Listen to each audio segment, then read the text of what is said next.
4월 부활의 달을 맞이하여 특별히 부활에 대한 말씀을 전하려고 합니다. 부활의 증인에 대한 말씀을 통해서 예수 그리스도의 부활이 진리이며 오늘도 살아계신 주님께서, 부활하신 주님께서 우리와 함께 하심을 증거하는 그러한 자리가 되기를 축복합니다. 부활하신 주님, 그 주님께서는 오늘 말씀을 통해서 바로 제자들에게 나타나셨습니다.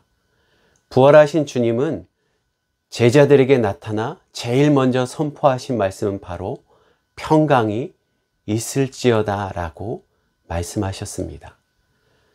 제자들에게 가장 필요한 평강, 두렵고 떨고 있는 그들에게 주님은 평강을 선포하셨다는 것입니다. 주님께서 죽으신 후, 십자가에 죽으신 후 3일 후 막달라 마리아를 통해서 예수 그리스도께서 부활하심을 그들에게, 그리고 제자들에게 말씀함을 통해 제자들은 다 같이 모이게 된 모습을 기록하고 있습니다. 그러나 오늘 말씀을 통해서 보면 제자들은 유대인들의 핍박, 그들의 악한 행동이 두려워하여 그들은 한 곳에 모여 문을 꽂고 닫고 있었습니다. 19절 말씀에 이렇게 기록되어 있습니다. 이날 곧 안식 후 첫날 저녁에 제자들이 유대인들을 두려워하여 모인 곳의 문을 닫았더니 라고 기록하고 있습니다.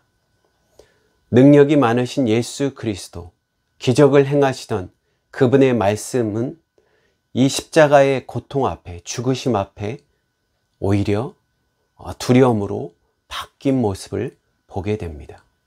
제자들은 너나 없이 지난주 말씀처럼 다 예수 그리스도를 버리고 어떤 제자는 예수님을 배반하는 모습까지, 이런 제자들이 섬기는 예수 그리스도를 십자가에 처형시키고 그들은 이제 제자들까지, 그 추종하는 제자들까지 잡으려는 상황, 이들의 두려움이 정말로 얼마나 컸을까요? 예수님을 믿는다는 사실 하나로 핍박을 받게 되고 생명의 위협까지 받는다는 사실. 오늘날 우리가 예수 그리스도를 믿는 것이 정말 얼마나 감사한 시대에 살고 있는가. 물론 오늘날도 예수님을 믿으며 우리에게 찾아오는 두려움, 그것에 대해서 우리는 넘어질 때가, 그 두려움으로 말미암아 넘어질 때가 참으로 많을 것입니다. 그러나 오늘 말씀에 기록된 제자들의 두려움은 그야말로 생명의 위협이 있는 현실적인 두려움에 사로잡혀 있다라는 것입니다. 이런 제자들이 두려움으로 말미암아 문을 닫고 있는 상황 가운데 주님께서 제자들의 모임 가운데 나타나셨음을 기록하고 있습니다. 놀랍게도 본문 말씀은 문이 닫힌 상황에 예수님께서 말씀을 통해서 보면 19절에 보면 예수께서 오사 가운데 서서 이르시되 라고 기록되어 있습니다. 부활하신 주님께서는 이제 모든 시공간을 초월하여 모든 불가능함을 초월한 부활의 몸으로 제자들 가운데 나타나셨다는 것입니다. 제자들의 두려움이 어땠을까요? 깜짝 놀랄 뿐만 아니라 두려움이 가득했을 것입니다. 그들의 두려움은 유대인들로 인하여 생명의 위협 가운데, 두려움 가운데 이제 예수님께서 그들 가운데 마치 두려운 존재로 나타나셨다는 것입니다. 그들의 두려움은 유대인을 인한 두려움이 아니라 이제 주님을 향한 두려움으로 바뀌었다는 것입니다. 예수 그리스도께서는 부활하셔서 이렇게 놀라는 제자들에게 너희가 어찌하여 내 말을 믿지 않느냐? 내가 3번이나 너희에게 십자가에 죽고 3일 만에 살아날 것이다. 또한 막달라 마리아를 통해서 부활의 경험을, 나를 만난 부활의 증인들을 통해서 너희가 들었는데 어찌 지금 의심하며 두려워하고 있느냐라고 책망하지 않으셨다라는 것입니다. 우리 주님은 제자들에게 평강이 있을지어다. 정말 제자들에게 필요한 평강, 두려워하고 떨고 있는 그들에게, 생명의 위협 가운데 떨고 있는 그들에게, 또한 주님의 모습을 보고 놀라는 그들에게 책망이 아닌 평강을 선포하신 주님을 믿는 기쁨이 이것이 아닐까요? 우리가 여전히 의심에 사로잡혀 있고 여전히 주님을 향한 기도보다 나태함으로 사로잡혀 있고 믿음보다 불신으로 가득해 있는 우리에게 주님은 책망하지 않으신다라는 것입니다.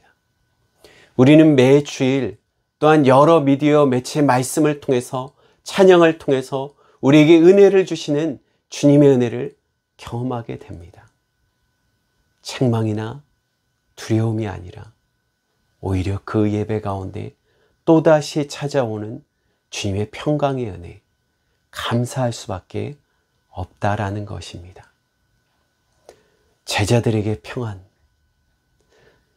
자신들이 너무너무 사랑하신 주님이 십자가에 죽으시고 죽은 자도 살리신 주님께서 힘없이 죽어나가는 모습, 마치 자신들의 배신에 대해서 주님을 배반했던 그들의 부끄러운 모습에 대해서도 주님은 책망하지 않으시고 난이 안심하라라고 말씀하시는 것 같습니다.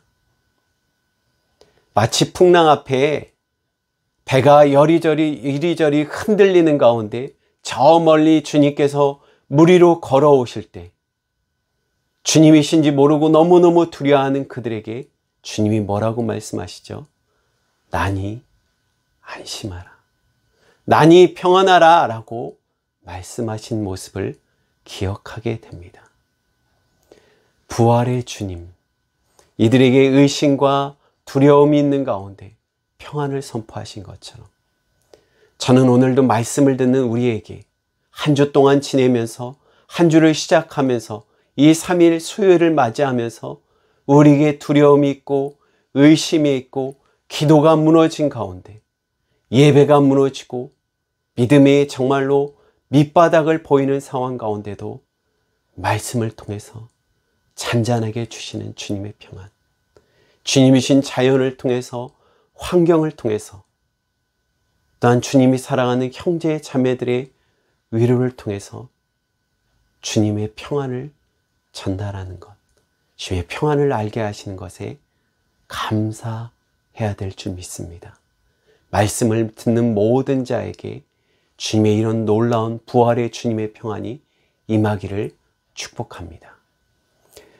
두 번째는요, 예수님께서는 이 제자들에게 평안을 한 번 더 선포하십니다. 그러면서 너에게 평강이 있을지어다, 네, 평강이 있을지어다 라고 말씀하시며 평안을 선포하신 후 20절에 보면 이 말씀을 하시고 손과 옆구리를 보이시니 제자들이 주를 보고 기뻐하더라. 갑자기 나타난 주님, 그것에 대해, 그 주님의 부활하신 주님에 대해 믿을 수 없는 상황 가운데, 평안 가운데 두려워하고 떨고 있는 제자들에게 주님께서는 말씀을 하시며 자신의 몸을 보여주십니다. 그 몸은 손과 옆구리에 있는 못자국 모습을 보여주시며 내가 바로 정말 너희가 사랑하는, 너희가 따르던 선생 예수이다 라고 보여주고 있다라는 사실입니다.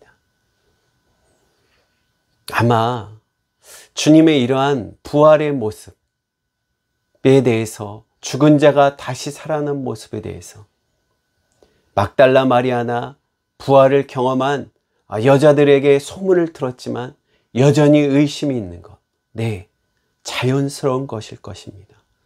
죽은 자가 살아난다는 것은 불가능한 일일 것입니다. 의심이 당연합니다. 놀랍게도 성경은 그것을 그대로 기록하고 있습니다. 더 감사한 것은 주님께서는 이러한 제자들의 의심을 일말에 해소하기 위해 해결해 주시는 모습, 그것은 못 박힌 두 손과 창에 찔린 옆구리를 보여주시며 제자들의 믿음을, 불신을 사라지게 하십니다. 그러면서 예수께서 다시 한번 너에게 평강이 있을지어다라고 재차 평강을 선언하고 계십니다. 이 말씀은 부활하신 주님의 모습은 예수 그리스도의 말씀이 그분을 통해서 일어났던 모든 말씀, 그분이 전한 모든 말씀이 거짓이 아니라 그분이 행한 놀라운 기적과 사랑하심과 역사하심이 진리임을 증거하고 있다는 것입니다. 진리를 알지니 진리가 너희를 자유케 하리라. 제자들에게 자유는 지금 뭐죠? 진리는 뭐죠? 부활하신 예수 그리스도가 진리시다. 예수 그리스도의 말씀이 진리시다. 예수 그리스도가 지금 내 앞에 살아 계신다.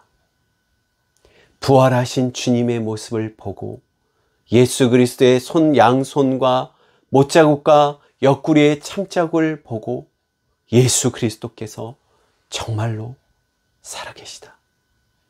예수 그리스도께서 정말로 진리시다. 변하지 않은 진리시다. 제자들에게 두려움은 이제는 구속이 아니라 그들의 모든 것을 묻고 있는 두려움은 이제는 끊어지고 자유롭게 됐다라는 것이죠. 진리가 너희를 자유케 하리라. 저는 말씀을 듣는 모든 자들에게 주님의 이런 진리의 자유함이 가득하기를 축복합니다. 예수 그리스도가 진리시다. 제자들이 두려워했던 이유는 뭐죠? 우리가 두려워했던 이유는 뭐죠? 예수님의 말씀이 거짓일까 봐. 주님께서 나랑 함께 하시지 않겠지? 주님의 모든 말씀, 기적을 행하신 이 예수님께서 죽으시고 그를 핍박하는 모든 자의 손에 죽으시고 끝난 것이 아무것도 아니지. 이제 예수님은 안 계셔. 주님이 함께하지 않는다는 사실에 그들의 두려움이, 이러한 의심이 그들에게 두려움을 낳고 있다라는 사실이죠. 부활하신 주님, 그 주님께서 진리시며 그분의 모든 말씀이 진리라는 사실을 알 때 우리는 두려움이 사라지는 줄 믿습니다. 기도하며 낭망하는 이유, 삶의 고통 가운데 기도하지 못하게 되는 이유, 그것은 기도가 정말로 진리일까? 기도가 정말로 주님께서 응답하여 주실까? 이 모든 일이 해결될까라는 의심이죠. 그러나 오늘 말씀은 예수 그리스도의 부활이 사실임을 분명히 증거하고 있다는 사실입니다. 예수 그리스도의 모든 말씀이 진리임을 증거하고 있다는 사실입니다. 주님께서는 내가 주시는 평안은, 내가 주는 평안은 세상과 다르다 라고 분명히 말씀하셨습니다. 잠깐의 평안, 마인드 컨트롤처럼 내가 이것을 할 수 있다라고 하지만 삶은, 환경은 변하지 않습니다. 그것을 이겨나갈 수 있는 힘이 잠깐 나타나는 타지만 변하지 않습니다. 주님의 진리, 우리 주님이 진리이시며 예수 그리스도를 의지함이, 주님이 함께 하심이 이 모든 것을 이겨나갈 수 있는 진리일 이유는 살아계신 하나님이 분명히 내 기도에 응답하여 주시고 들으시고 그 모든 것을 해결하여 주신다는 사실을 믿는 것이 바로 진리임을 믿습니다.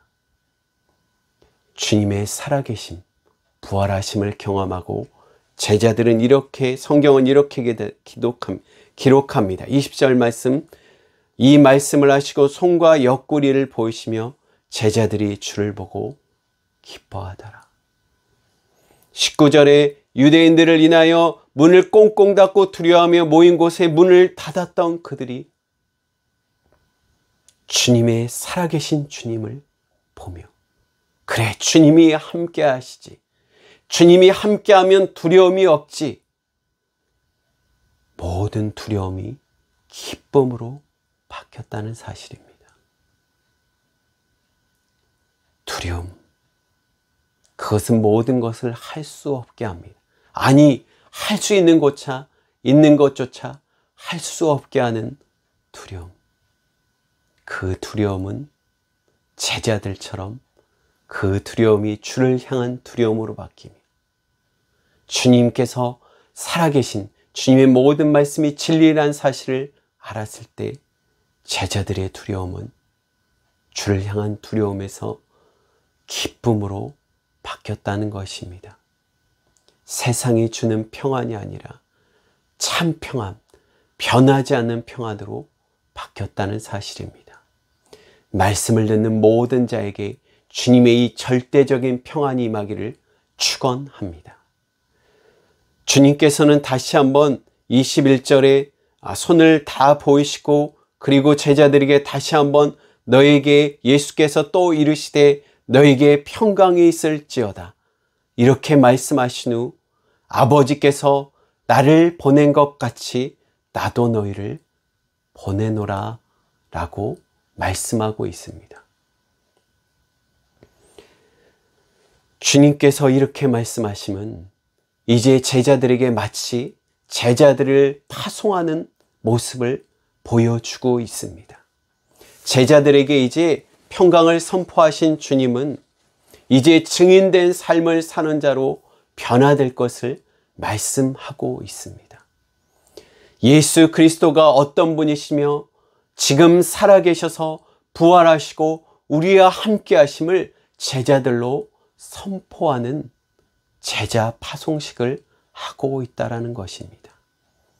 부활하신 주님이 지금 나랑 함께 하셔. 그래 내가 이 주님을 믿고 나가야지라는 것으로 끝나는 것이 아니라 예수 그리스도의 부활을 믿는 자는 주님이 지금도 나와 함께 하심을 믿는 자는 주님을 전하는 제자로 변화되어야 될 줄 믿습니다.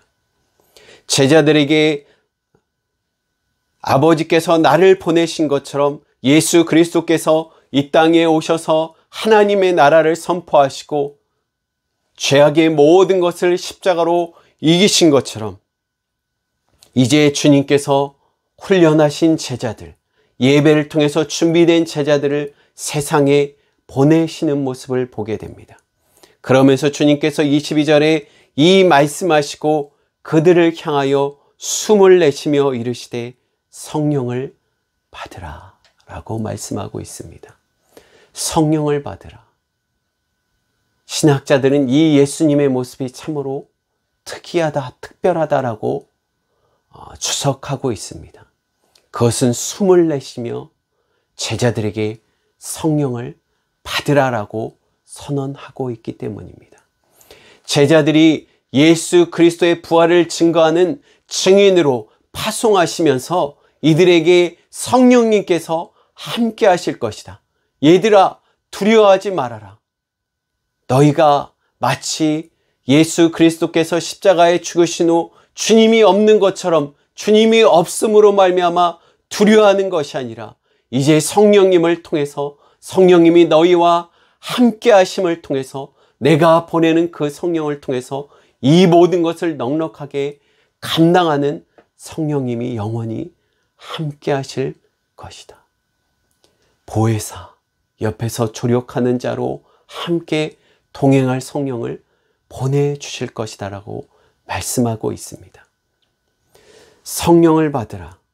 이것에 대해서 웨스트민스터 신앙 고백서에서는 성령님은 아버지로부터 아들로부터 영원히 나오신다 라고 말씀하며 삼위 중 한 분임을 말씀하고 있습니다.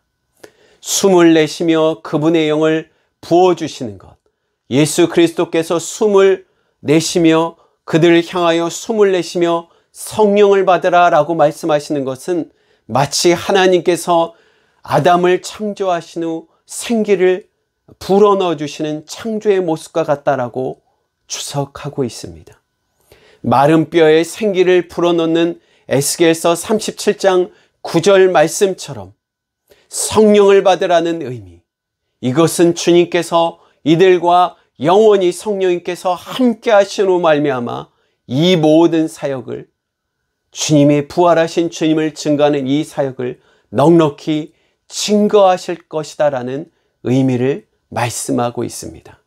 또한 이 말씀은 성령을 받으라는 의미는 약속한 성령은 오순절에 임할 것임을 미리 상징적으로 말씀하고 있습니다. 이것은 마치 오순절 성령의 약속이 두 번째 임한처럼 보이는 것이 아니라 이것은 약속된 성령을 보내주실 것이라는 예수 그리스도의 상징적인 행동, 보증의 의미를 설명하고 있다는 것입니다. 성령께서 교회에 임할 때 교회가 세워지며 예수 그리스도를 담대히 증거한 사도행전의 기록처럼 그들이 약속된 성령을 기다리는 모습을 사도행전을 통해서 기록된 모습을 통해서 오늘 말씀은 다시 한번 약속한 성령을 보내실 것을 상징적으로 말씀하고 있다는 것입니다. 성령의 충만함으로 사명을 감당할 수 있다. 그러므로 창조주 하나님께서 생기를 불어넣어 주시는 것처럼 주님의 성령의 성령의 부어주심으로 말미암아 교회는 세워진다라는 사실입니다. 아무도 주의 성령이 임하지 않으면 주님을 그리스도라 고백할 수 없다라는 것. 그것은 성령님께서 우리에게 임하심으로 말미암아 우리가 교회로 부름받았으며 예수 그리스도를 증거할 수 있고 고백할 수 있다라는 사실입니다. 그러므로 우리는 성령의 인재를 경험으로 말미암아 성령을 통해서 예수 그리스도를 고백한 것처럼 고백한 우리는 성령의 충만함이 필요하다라는 것입니다. 성령의 충만함, 그것은 무엇이죠? 성령에 사로잡히는 것입니다. 성령에 충만하면요, 찬양이 달라지고요, 기도의 모습이 달라지며 예배의 모습이 달라집니다. 왜요? 하나님을 전적으로 의지하는 모습으로 달라지기 때문입니다. 저는 예배드린 모든 자들이 다시 한번 성령의 충만함을 입는 자리가 되길 원합니다. 성령에 사로잡히는 자리가 되기를 축복합니다. 그래서 우리의 기도가, 우리의 예배가 나약해지는 것이 아니라 다시 뜨거워지는 자리가 되기를 축복합니다. 저는 이 코로나 상황 가운데 동기 목사님들과 통화하는 가운데 이런 말씀을 했던 것이 여기 제게 참으로 말씀을 준비하며 은혜가 되며 도전됐던 것을 생각하게 됩니다. 목사님, 요즘에는 성령 충만하단 말이 너무너무 과거의 일처럼 들립니다. 기도하는데 뜨거워질 수가 없고요. 모이는 사람이 제한되고 예배 시간이 제한되면서 성령의 충만을 기도하는 그 자리가 너무너무 사모하게 된다는 모습. 뜨겁게 그야말로 눈물을 흘리며 기도했던 모습. 늘 교회에 찾아가 기도하며 무릎 꿇었던 모습. 추억이 된 것에 안타까워하며 성령 충만함을 기도 부탁하면서 서로 부탁했던 통화의 기억이 납니다. 다시 성령 충만함으로 사로잡히기를 너무너무 소망합니다. 마치 폐전병처럼 주님이 죽은 것처럼 지내는 제자들의 모습 가운데 주님이 숨을 내쉬며 성령을 받으라, 성령의 충만함을 받으라. 어찌하여 주님이 없는 자처럼 생활하고 있느냐? 어찌 주님이 죽은 것처럼 너희가 지금 이렇게 있느냐? 부활했다는 사람의 내가 막달라 마리아를 통해서 수많은 여자들을, 부활의 증인들을 통해서 살아있음을 너희들에게 말씀하지 않았냐? 내가 3번이나 다시 살아날 것을, 부활을 너에게 말하지 않느냐? 주님이 없는 것처럼 있는 제자들이, 두려워하는 그들에게 이제 주님께서는 부활의 모든 모습을 보이시며 성령을 받으라, 성령을 받으라. 이 예배를 드린 모든 자, 저와 여러분 모두에게 성령의 충만함이 임하기를 축복합니다.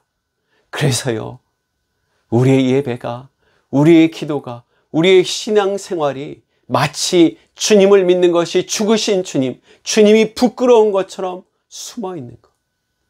교회 예배 가는 것이 마치 무슨 전염병에 걸린 것처럼 두려워하는 세대. 성령을 받으라. 성령의 충만함으로 주님의 살아계심, 주님을 의지함이, 주님을 예배함이 충만한 믿음이 충만한 우리 모두가 되기를 축복합니다. 마지막 세 번째는요, 제자들에게 이렇게 말씀하십니다. 23절에 너희가 누구의 죄든지 사하면 사하여 질 것이요 누구의 죄든지 그대로 두면 그대로 있으리라 하시니라. 아멘. 이것은 이제 성령의 임재로 말미암아 제자들의 복음 전파, 파송의 모습을 보여줍니다. 그리고 이들의 사역이, 이들의 복음 전파가 얼마나 큰 역사인지 보여주고 있습니다. 그것은 바로 누구의 죄를 사해주는 권세, 죄 용서의 권세를 의미하고 있습니다. 이것은 마치 천주교에 있는 것처럼 교황이 모든 죄를 용서해주는, 소위 얘기하는 고해를 통해서 죄가 용서되는 그런 모습을 이야기하는 것이 아닙니다. 이 말씀은 또한 우리가 죄를 용서할 수 있는 권세, 더 나가서 본문 말씀에 보면 누구의 죄든지 그대로 두면 그대로 있으리라 라는 것, 우리가 죄를 용서할 권세와 또한 누구를 정죄할 수 있는 권세가 있다라는 말씀이 아닙니다. 우리가 분명히 알아야 될 것은 죄를 용서하시고 죄를 심판하실 권세는 오직 하나님께 있음을 믿습니다. 본문 말씀의 의미는 인간에 대한 하나님의 용서라는 사실, 그 선언과 메시지를 전하는 것, 바로 교회의 크나큰 특권, 권위를 말씀하고 있습니다. 다시 말씀을 정리한다면 복음 전파의 능력을, 그 권한을 교회가, 여러분이 가지고 있다는 것입니다. 로마서 10장 13에서 15절의 말씀 보면 사도 바울은 이렇게 말합니다. 복음을 전하는 자가 없으면 어찌 복음을 들으리요. 아름답도다 복음을 전하는 자의 발이여라고 말씀하고 있습니다. 복음 전파의 능력, 복음 전파, 전도의 권세, 그것은 교회에 준 특권입니다. 놀랍게도 그 특권, 그 사명은 너희가 누구의 죄든지 사하면 사하여 줄 것이요 누구의 죄든지 그대로 주면 그대로 있으리라. 우리가 복음 전파를 통해서 주님께 나오는 통로로 사용된다는 것. 예수 그리스도를 믿는 통로, 그것은 구원의 통로입니다. 주님이 없는 자의 삶은 마치 제자들처럼 주님이 죽은 삶 가운데 두려워하는 삶으로 나갈 것입니다. 주님이 없는 삶, 그것은 비참한 삶입니다. 지금 말씀을 듣는 모든 분들, 주님이 없이 우리가 살아갈 수 있겠습니까? 주님께 기도함 없이 어떻게 이 모든 것을 살아갈 수 있겠습니까? 그 주님을 전하는 사명을, 주님의 부활을 경험한 자, 살아계신 하나님과 오늘도 동행한 자, 진리이신 주님을 경험한 자, 그 특권이 바로 저와 여러분에게 있다라는 사실입니다. 부활의 달을 맞이하여 예수 그리스도를 전하는 것, 다른 무엇보다 가장 확실한 진리임을 믿습니다. 두려워하며 낭망하는 자가 있습니까? 도저히 도와줄 수 없어 눈물밖에 흘릴 수 없는 상황입니까?